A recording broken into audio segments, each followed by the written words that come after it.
We ended chapter 7 of Song of Solomon with the couple looking back over the hard work of their romantic relationship and marriage and being able to reap the fruits of their labor. This is going to continue in chapter 8.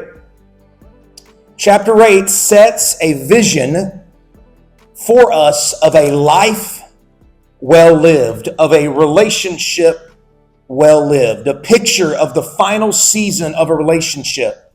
When we look back at our marriages and we relish in the reality that though we didn't do it perfectly, we did it well.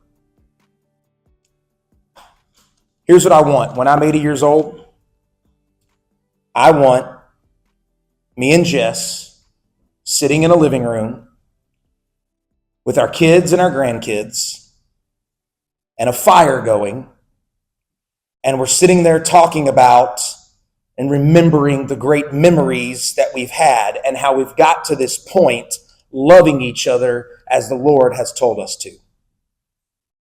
I want to get to the end by the grace of God and be able to say to my wife, we loved each other well. That's how I want to finish. And chapter 8 speaks to this very thing. We don't have any clips of Corey and Topanga when they're older. The show got canceled after 3 seasons. Girl Meets World got canceled after 3 seasons. So we don't have any clips of them being older.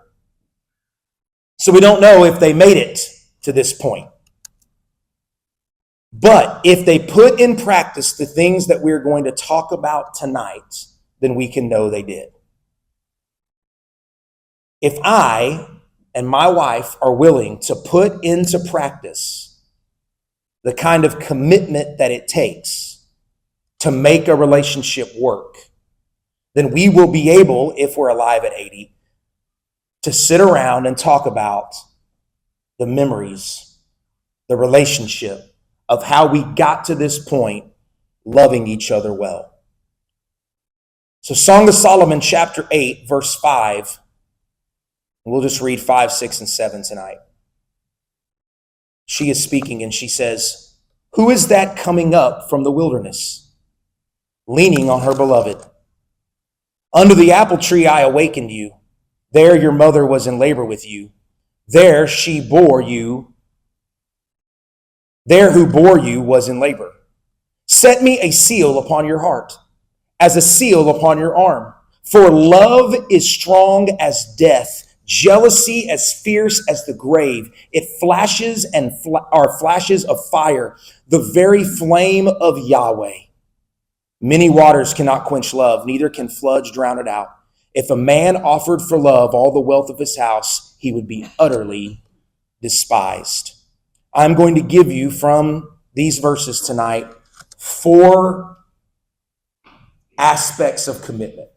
And this is not all that commitment is, but it is 4 things that a commitment that is going to last must have.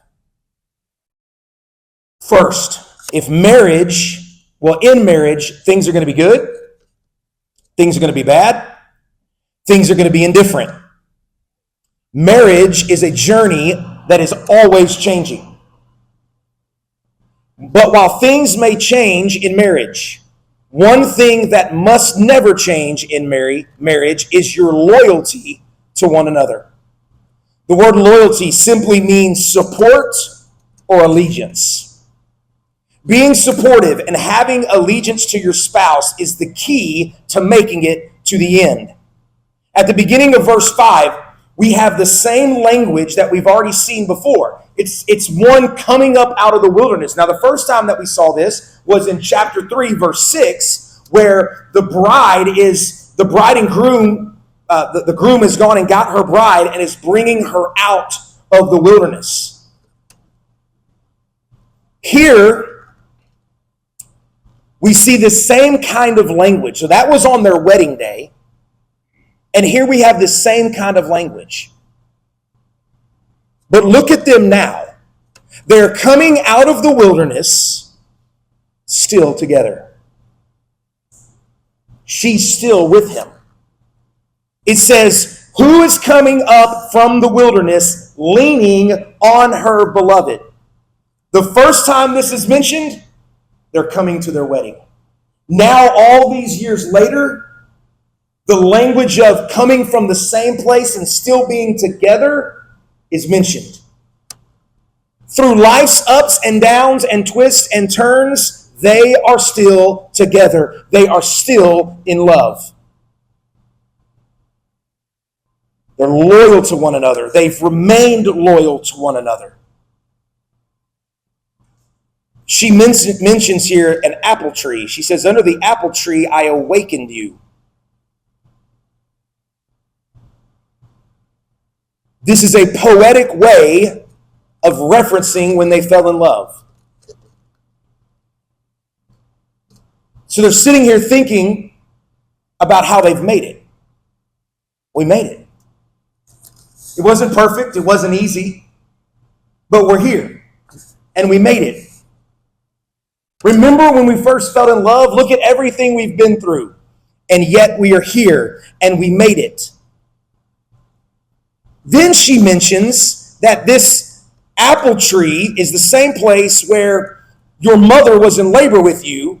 There she who bore you was in labor. What is this about? Again, this is poetry.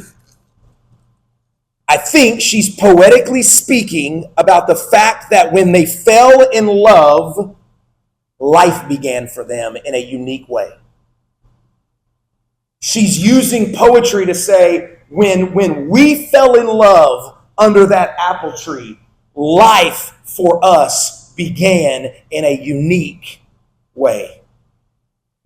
I can tell you when Jessica and I first started dating, I had dated several girls before her. I didn't think I was going to marry her. Now, every person that David ever dated, he knew this is the one. This is the one I'm going to marry. I wasn't so sure with all the ones I dated. Maybe that means you picked better than I did, because I never saw myself marrying a lot of these.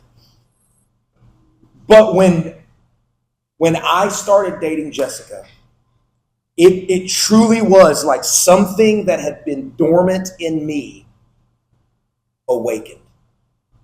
Something that was not alive in me became alive. There was this love and this thing that happened to me, and it wasn't something I could really explain. When I broke up, remember I told you I broke up with the girl, and then Jessica and I started dating the next week. When I broke up with that girl, I said to her, I can't explain what it is I feel for Jessica, but it's something I've never experienced before. And she was like, well, I don't understand. I'm like, I know. I don't know what to tell you. Now, it would have sucked if Jessica and I dated for like a couple months and it was over, then, but here we are almost 30 years later and we're still together. So it was real. And she's saying, when we fell in love, Solomon, something came alive in me. Something that wasn't alive is now alive in me. And she's looking back on her life and she's seeing how they fell in love. She's seeing how this love brought life anew in her. And she's saying, look who's coming out of the mountains. It's us. We've made it out of the wilderness. Out of the wilderness. Made it. What song is that? Yeah. That's Madonna. Is that Madonna? Yes. Like a virgin. Oh. Yes, that's it. No, it's not. Yes, it is. It's that song. Why did I sing it like, or Cher? Why it's like Cher? Do you believe in life after love? From that day until this day, they have stayed loyal. And if commitment is going to last, it must demand loyalty. Second thing, commitment is going to mean more than just loyalty. It is going to desire identity as well. What do I mean by that? Well, look at what she says in verse 6. Set me a seal upon your heart, as a seal upon your arm. A seal in this day was one of the most prized, highly regarded possessions that someone had. With a seal, you would sign documents. With a seal, you would mark ownership.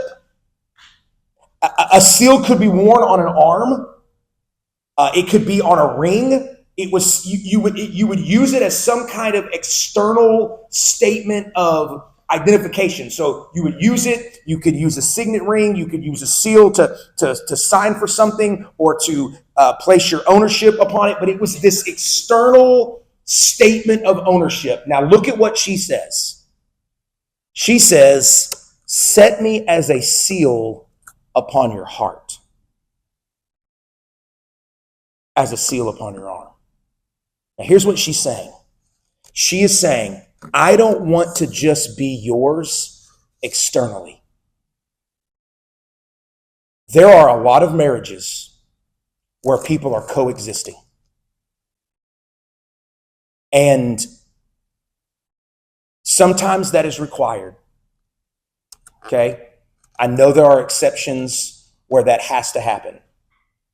But the way it should happen is not just that we coexist. She is saying, I want to be internally in your heart. I want there to be passion and desire. I want to be yours in your heart. I want you to identify me as your everything. She wants to be everything to him. You see the identity that she wants? And this is what we should long for. And this is what we should give. It is not just that I long to be identified with Jessica. I want her to be identified with me. And I want to live in such a way that I can say to her, you are a seal upon my heart.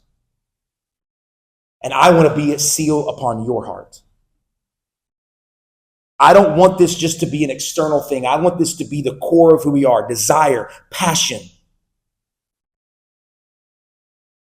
Until when?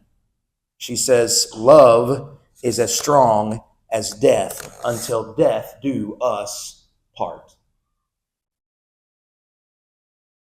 I take you, Jessica, to be my lawfully wedded wife, to have and to hold from this day forward, for richer, for poor, for better, for worse, for sickness and in health, for as long as we both shall live. You will be a seal upon my heart until the day that heart stops beating. That's what she's saying. And this goes until death. And then she talks about jealousy. And she doesn't say jealousy's bad. Now, I know you're thinking, well, jealousy is bad. Jealousy is a bad thing. We shouldn't be jealous. Well, this isn't the kind of jealousy that she's talking about here. She's not saying, well, I don't trust you, and so I'm jealous every time, you're around a pretty girl and you're King Solomon, and anytime pretty girls are around, I get jealous. She's more secure than that. That's not what she's saying. She's not saying, anytime the pretty girls, Solomon, get around you, my jealousy is fierce. It flashes like fire. Yeah, she's a smoker.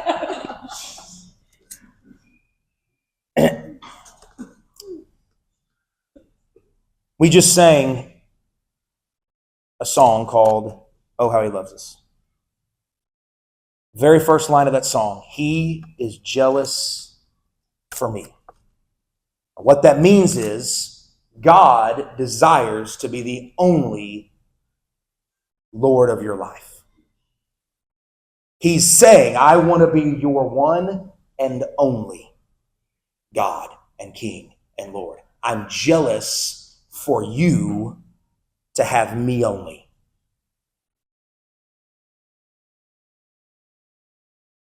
In fact, Exodus 34:14, here's what God says to Israel. For you shall worship no other God, for Yahweh, whose name is jealous, is a jealous God. We, listen carefully, we, in a marriage, there are certain things to be jealous for. I am jealous for the love of my wife, and I do not want her love being given to anybody else. I am jealous for her love. I am jealous to be her one and only. I'm not jealous of other guys. I'm jealous for her love. A married couple should be jealous for their spouse to be identified and to be in love with them alone. If my wife is sealed upon my heart and she is my everything, then I am not going to go search for someplace else to fill that role. Her desire will be for me, my desire will be for her, and we will be jealous for each other's love. And she's saying, and that jealousy is a fire, like the fire of God. Third thing, commitment is fire. It is unquenchable. Commitment is unquenchable fire. The great Bruce Lee, you know who Bruce Lee is? One of the greatest kung fu karate guys. He once said this. This is a crazy quote from Bruce Lee. Love is friendship set on fire. I read that quote and I went, Bruce, dang, he's right. It's friendship set on fire. What a great description of love. You know who my best friend in the world is? My wife. I got other friends. It's not you, Eden, sorry. She looked at me, she goes,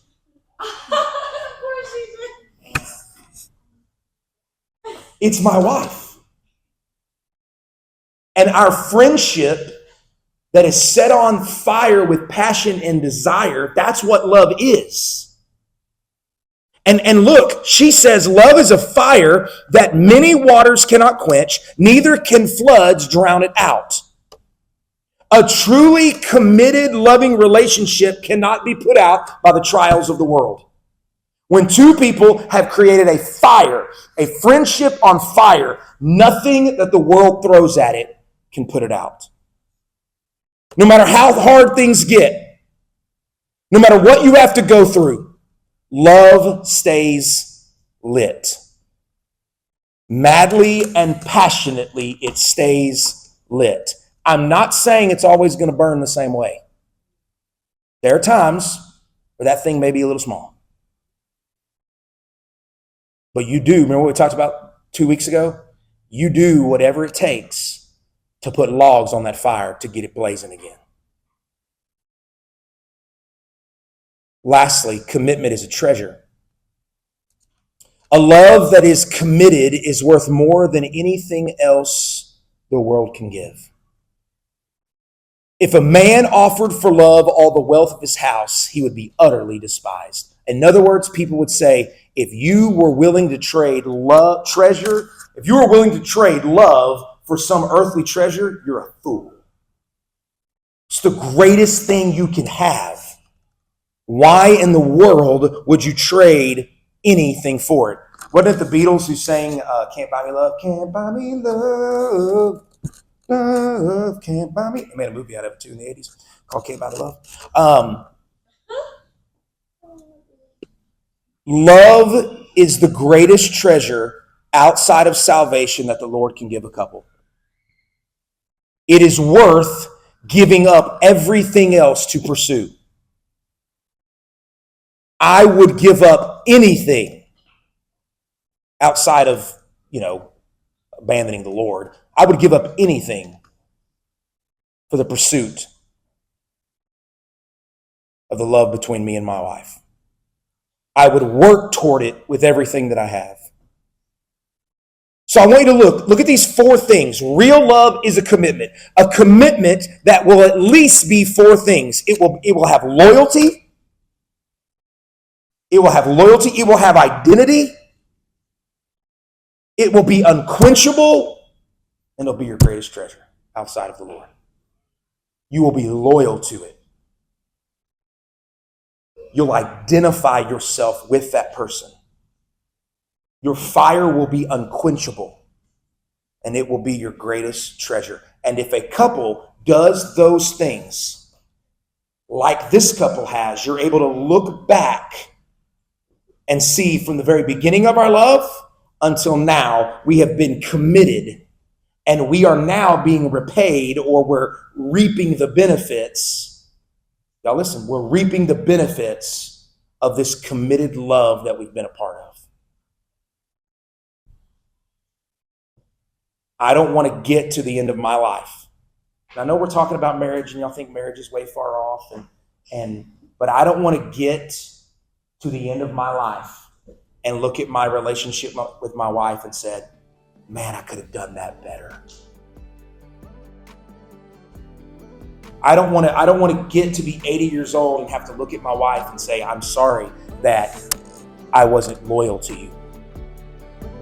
I'm sorry that I didn't put you as a seal upon my heart. I'm sorry that I let the fire go out. I'm sorry I didn't treasure you more than anything else. And by the grace of God, that's what you should desire as well.